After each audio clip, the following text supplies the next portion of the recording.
Hello, everybody. My name is Scarlett Lewis, and I am the founder of the Jessie Lewis Choose Love movement. I am so excited to be here with you today, and a big shout out and gratitude for everyone at LifeVestInside. Thank you for everything that you do every day in helping to make the world a safer, more peaceful, and loving place. So today we're going to be talking about choosing love as a thoughtful response to anything that happens to us in life, taking our personal power back. I think that it's safe to say that we're all outside our comfort zone, right? If you weren't before, COVID has helped that process along. So when we're outside of our comfort zone, we are actually in our growth zone. And that is a tremendous zone where we have the ability to rise to the occasion, to learn new skills and tools, and to really be the people that we were meant to be. And we do this by learning some skills and tools. They're called essential life skills. We're all born with a little tool belt around our waist. You can't see it, but you start putting tools in, and you are going to be able to use them all the time in everything and anything that you do at school, at home, in your community, when you get jobs, all the time with your friendships, with your own kids. So let's get going. I am a mom that lost a child in the Sandy Hook Elementary school shooting. And we learn a tremendous amount when we go through challenges, roadblocks, difficulties, even pain and suffering in our lives. It can be a tremendous opportunity for personal growth. And I've learned a lot during this time. As you can imagine, this happened 7.5 years ago. And one of the most important lessons that I've learned is that we're all connected by the want and need to love and be loved. That is a fundamental need that we all have, and we need some skills and tools in order to be able to make that choice for ourselves. So I have a little introductory video. It's about 4 minutes. We're going to play that now, and then I'll be back. Love those moves. Awesome, Jess. It is August 24th, 2012, and Jess has brand new soccer shoes. So prior to 12/14/2012, I was a single mom with 2 boys.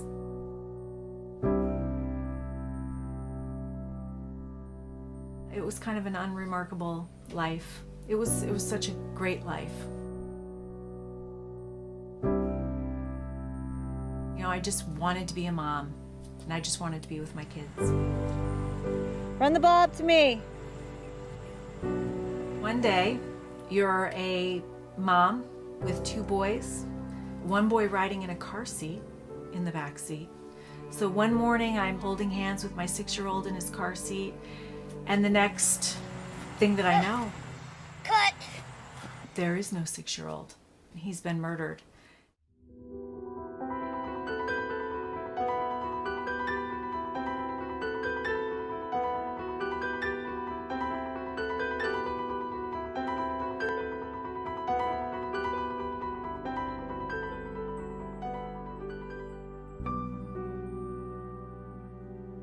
So I had come home for the first time, and I was getting Jesse's clothes for the funeral, and I walked through the kitchen on my way out, and I noticed these 3 words that Jesse had written on the kitchen chalkboard shortly before he died.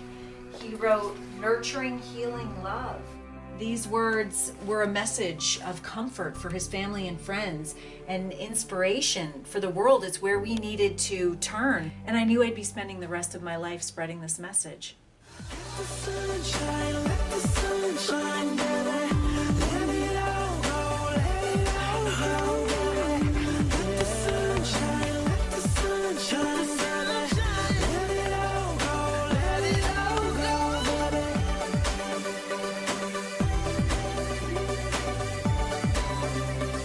I didn't have to create a solution. There was one available, and it's called social emotional learning.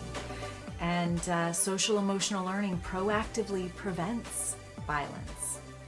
I believe that Jesse is a part of this organization. I actually believe that he's leading it. And all I have to do is just be present.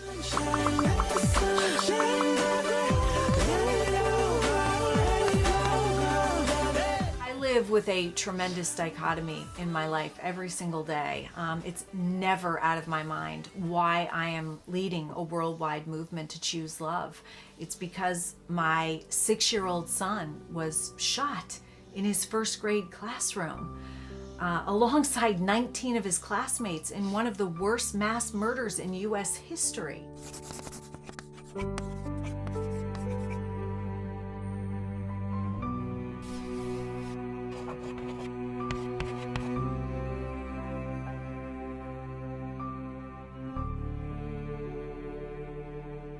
I feel like I meet Jesse a lot in schools. I'll look into a child's eyes and I'll see Jesse looking back at me. And how blessed am I? And how grateful I am that my purpose is spreading a message of choosing love, and given to me by my 6-year-old son.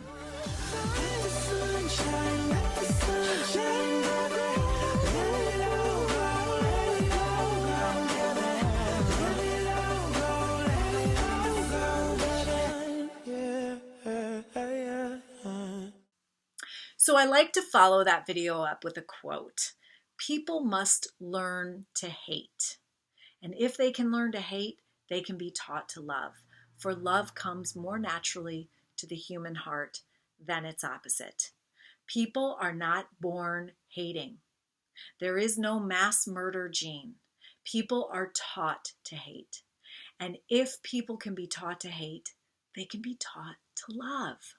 And even that terrible tragedy that happened to my son started with a thought in the shooter's head. And this thought, he did not have the skills and tools to manage. And so it progressed from an angry thought into one that was rageful and then became violent. But the amazing thing is that we have control over our thoughts. Our thoughts impact our feelings, which then impact our behavior.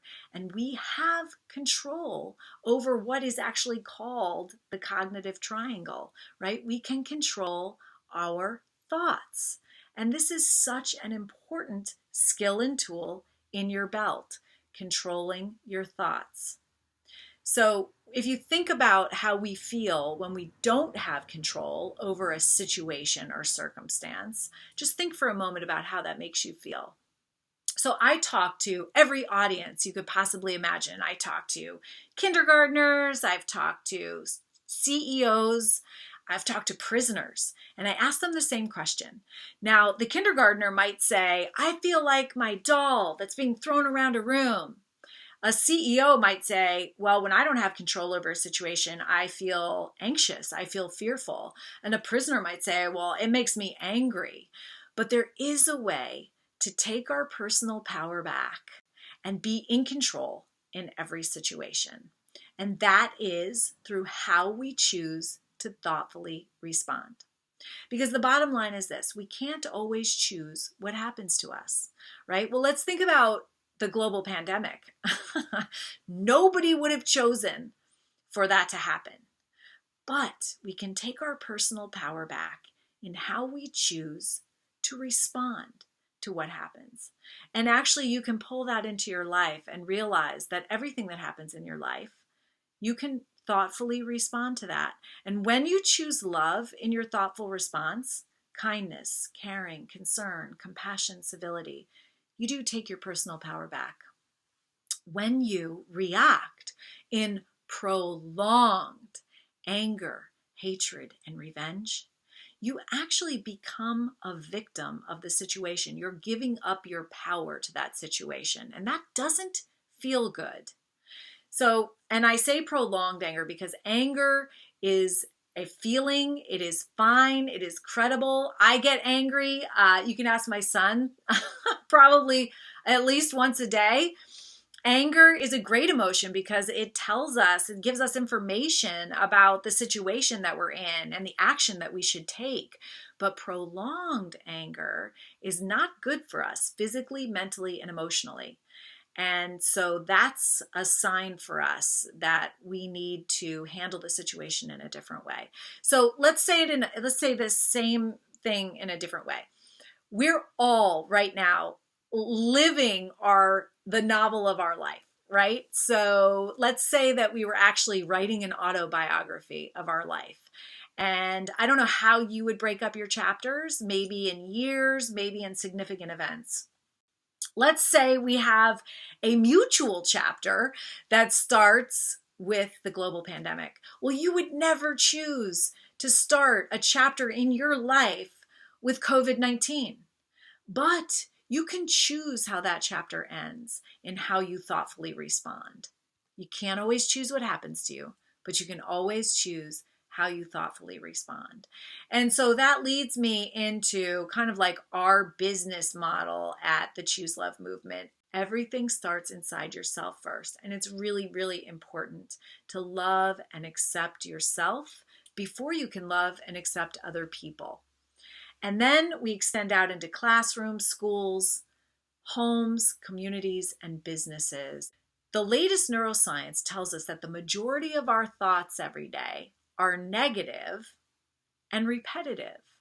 So between 70 to 80% are angry, non-productive, and don't serve us. And over 95% of our thoughts are the same thoughts that we had yesterday, a week ago, a year ago, up to 5 years ago. And these thoughts are making up our beliefs, which are making up our perception of our reality. And we can get control over our thoughts. We can learn to focus on what we can control, which are our thoughts. And then we can be responsible for the outcomes, for our perception of our reality, for our healing and our life. And we can become a victor rather than a victim. This is how we take our personal power back. It's really important that we start by grounding ourselves in the present moment, right? A lot of the time we're thinking about and really kind of ruminating over what happened in the past, or fearing or being anxious about what's going to happen in the future. But really life is going on right now. And so it's really important several times a day that you just take a moment and think, am I in the present moment? Am I in life where I'm living life? Because I'll tell you, it is the best way to live life with the fewest regrets, is living it right here and right now. I found this message that Jesse left on our kitchen chalkboard shortly after he died. He had written 3 words: nurturing, healing, love. You saw that in the video. And I knew instantly that if the shooter in our case had the skills and tools to be able to thoughtfully respond to what happened to him in life with love, that the tragedy would never have happened. And I decided in that moment that I would dedicate my life to spreading Jesse's message that he left on our kitchen chalkboard of nurturing, healing, love. The amazing thing about this message is that those 3 words are in the definition of compassion across all cultures. And actually, that message, when you define each of those components, creates a powerful and profound formula for choosing love in any situation, circumstance, or interaction you will ever find yourself in. You can use this formula to take your personal power back. So the formula starts with courage. You may have seen in the video that Jesse's brave actions that day saved 9 of his classmates' lives before losing his own. For that act of courage, Jesse is actually on the presidential shortlist for the Medal of Freedom. It's the highest civilian honor. I talk about that courage because we all have the capacity for that courage. And actually, we practice courage every single day in our lives. Usually when we think about courage, we think about those big acts of courage, but actually there are everyday acts of courage too. When someone's not kind to us and we choose to be kind to them, when we speak up for what's right, when we speak our truth, when we face our fears. So then we move into gratitude, being thankful for what we have. Gratitude, we call the great mind shifter, because remember, the majority of our thoughts are negative and repetitive, and we can only focus on one thought at a time. So we can actually use gratitude to shift our thinking when we want to shift out of a lower energy into a higher energy thought. And there's always something to be grateful for. And then that strengthens us to be able to consider forgiveness. Forgiveness starts within ourselves, right? A lot of times when things go wrong in our lives, we blame it on ourselves. And even if it's not our fault, we feel guilty. We take on the responsibility. So it's really important to forgive ourselves. And then we can look outside ourselves and forgive others, even other people that have hurt us. It doesn't matter if they're not sorry or if they don't care or don't know. When we forgive, we're literally cutting the cord that attaches us to pain and taking our personal power back. It's a gift that we give ourselves, and it strengthens us. And then that gives us the ability to have the courage to step outside of our own lives, our busyness, our distraction, even our own pain and suffering, to help other people. And when we've done that, we're choosing love, and we're actually making the world a better place. There are a lot of issues that we face in schools that you're still facing, that, by the way, I was facing when I was in school, and they've actually just escalated since then. I'm talking about trauma. I'm talking about bullying. I'm talking about anxiety and depression. I'm talking about substance abuse and suicide, and even violence and bullying, and even issues with equity and inclusion. These were around when I was in school, and they're still around. There is a way that we can solve these issues, and it's a little bit different than the way that we've been doing it. And you can help. We need to address the cause of these issues. All of these issues are rooted in pain. And if we address the cause of that pain, then we can be talking about the solution. You see, we're wired with a negative bias. We focus on the negative. Think about all the thoughts that go through our head every day, the majority of which are negative and repetitive. Why is that? It's so annoying. Well, that's because those thoughts are there to actually keep us safe. That negative bias, which is woven into everyone's DNA, is there to keep you safe.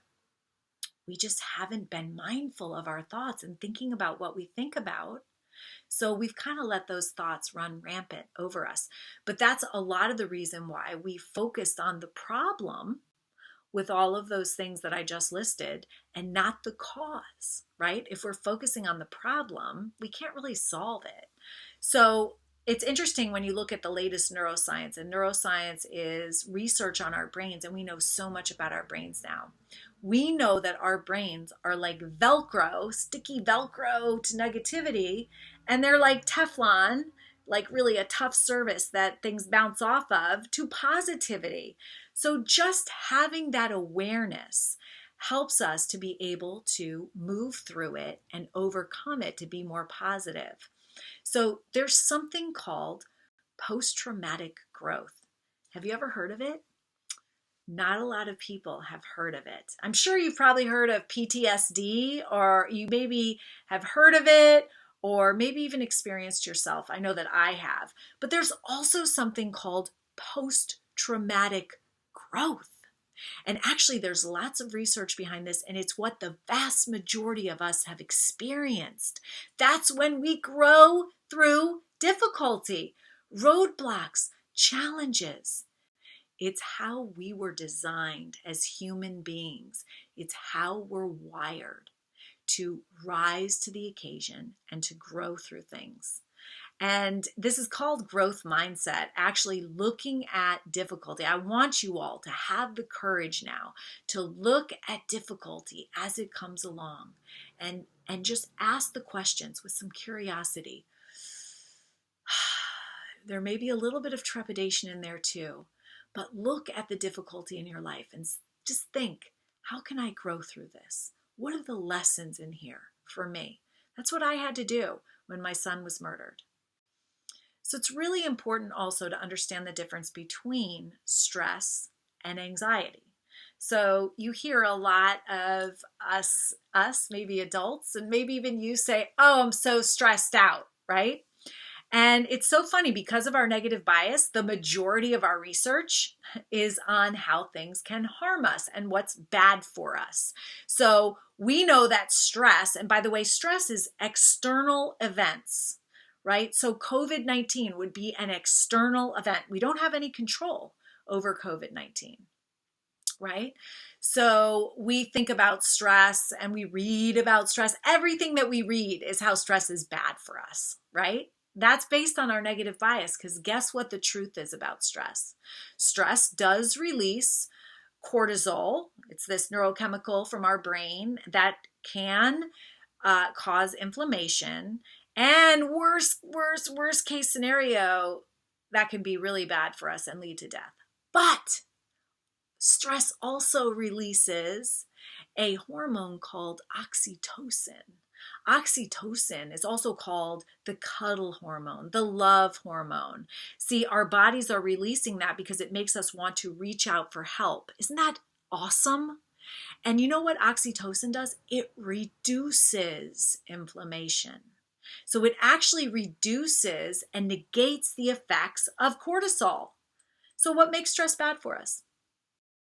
Do you know why stress is bad for us? Because we think it's bad for us. That's the only reason, right? Really what stress is, that stressful response, think about it. You get that response, that stress when you feel like, oh, I'm so stressed out, and it's got like your heart racing and your cheeks flushing. Isn't that kind of the same thing that you feel when you're on a roller coaster or when you're about ready to walk into a birthday party for yourself? It's actually the same feeling. So what makes stress bad for us is our thought about it, our belief, because in actuality, that feeling that we get, that stressed feeling, is actually only our body's way of rising to the occasion. So you know what? Next time something's happening and you feel that feeling, go, yes, this is energizing me. This is my body's way of rising up and preparing myself. Thank you, body. You're so incredible. So actually, research shows us that human beings have a natural propensity to find hope, exert choice, and make meaning. And the most commonly researched side effects of stress in our lives are strength, growth, and resilience. Wow, I have to say that again. The most common effects of stress in our lives are strength, growth, and resilience. Wow. So let's talk about anxiety, because we just talked about stress. Stress is outside, right? An external event. Anxiety is something that happens inside us, right? Anxiety starts here with a thought and a feeling, right? I've felt anxiety. It doesn't feel good. And that we need to manage our anxiety. And a wonderful way to do that is to breathe. Sit, become present in the moment. Put your left hand on your heart, put your right hand on your belly, and start breathing. Breathe in for 4. Have your belly expand while you count for 4. Hold it for 4. And then breathe out for 4. And then hold it for 4. We call this the brave breath. and it helps us to be brave. So while you're breathing, and you breathe in for 4 counts, think bravery, courage. Hold it, and then breathe out fear and anxiety. Do this any time that you need to take a break. You feel that anxiety growing in you, just stop, sit, and breathe. Another way that we do this is through brave poses. I do my brave pose every day, and it's an expansive pose, right? Think about it. When you see somebody like this is probably, you think, wow, that person is not feeling very good. They don't look like they're feeling that courageous, right? And even if you're feeling like this, do this when you want to be brave. Lift your chin up. Have an expansive pose. My brave pose looks kind of like Superwoman. And it actually helps you feel brave, right? Take those deep breaths. There are things that you can do. And then think about modeling this for others.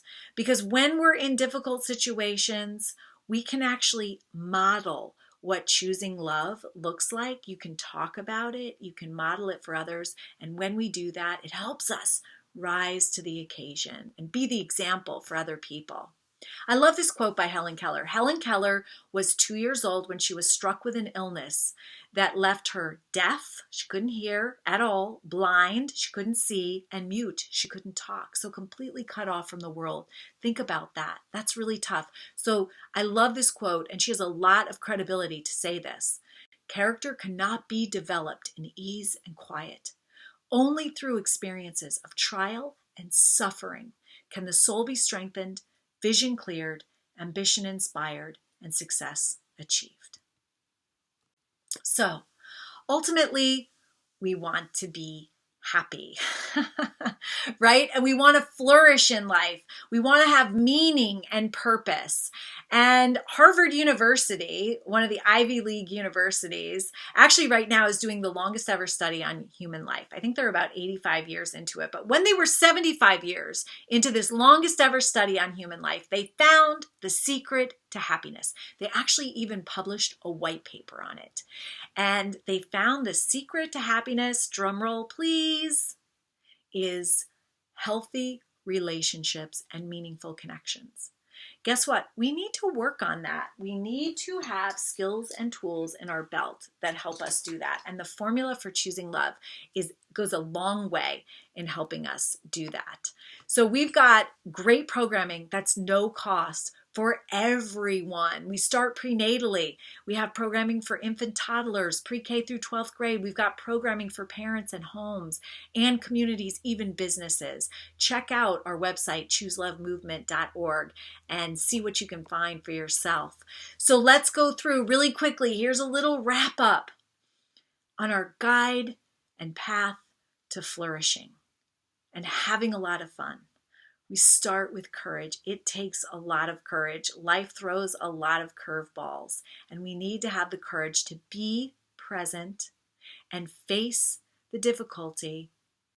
And then we can move into gratitude, where we have positive awareness, right? Where we focus on what we're grateful for and we have acceptance. Then that moves us into forgiveness. Forgiveness is where we find meaning in what happens to us in life. And it is actually the key to freeing ourselves when we forgive. That moves us into compassion in action, which is where we find our purpose through having empathy, identifying with others, and living a life in service, doing for others. That actually helps us take personal responsibility for where we are in life and where we're going. That is the way to flourish in life and to have a lot of fun. Because Jesse left another message, and this was actually a message for his big brother, to have a lot of fun. And if you think about the two most important things that we do every day, one is choosing love, because at the base of every decision that we make every day, we're either choosing from a base of love or fear, and the outcomes look vastly different. And having a lot of fun. We have to do this every single day. Sometimes when we're really busy or we're stressed out, fun is the first thing to go out the window, and that can't be.